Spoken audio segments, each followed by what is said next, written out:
আসসালামু আলাইকুম।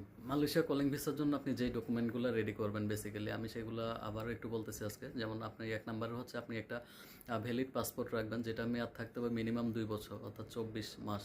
ঠিক আছে? নাম্বার ২ আপনি দেখবেন যে আপনার বয়স ১৮ থেকে ৪৫ এর মধ্যে আছে কিনা সেটা হচ্ছে ২ নাম্বারে।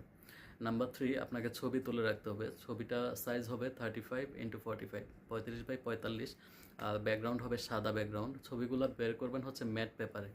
ঠিক আছে? আর মিনিমাম ১৫-১৬ কপি বের করে রাখবেন। আপনার ইমেইলেও ১ কপি নিয়ে নিবেন পিডিএফ। এই হচ্ছে কথা। একদম ছবি তুলে রাখবেন আরকি। এগুলাতে কোনো এডিট যাতে না হয় আরকি। তো যাই হোক আপনার ৪ নাম্বারে লাগবে হচ্ছে আপনার একটা ব্যাংক অ্যাকাউন্ট লাগবে। যেকোনো ব্যাংকে হতে পারে সেটা। বাট আপনি যখন ব্যাংক অ্যাকাউন্ট করবেন আপনি আপনার ব্যাংক ডিটেইলসটা দিবেন আপনার পাসপোর্টের সাথে মিল রাখে। পাসপোর্ট ইনফরমেশনের সাথে মিল রেখে।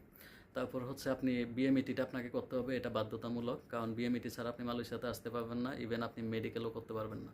তো বিএমইটি করে ফেলবেন। বিএমইটি আপনি যেকোনো কম্পিউটার দোকানে গেলেই আপনাকে করে দিবে।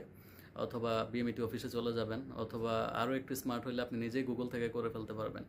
তো যাই হোক বিএমইটিতে আপনার নমিনি দিতে হবে বাধ্যতামূলক। তো নমিনির একটা সচল ফোন নাম্বার যেন থাকে, নমিনির ডিটেলস দিয়ে দিবেন পরিবারের যে কোনো একজনের। আর হচ্ছে আপনার তারপরে হচ্ছে টিটিসি যে ট্রেনিং, এটা মেডিকেলে পরে করে বা অনেকে আগেও করে ফেলতেছে, এটা কোনো প্রবলেম নাই। আর এগুলাই হচ্ছে ডকুমেন্ট আর কি।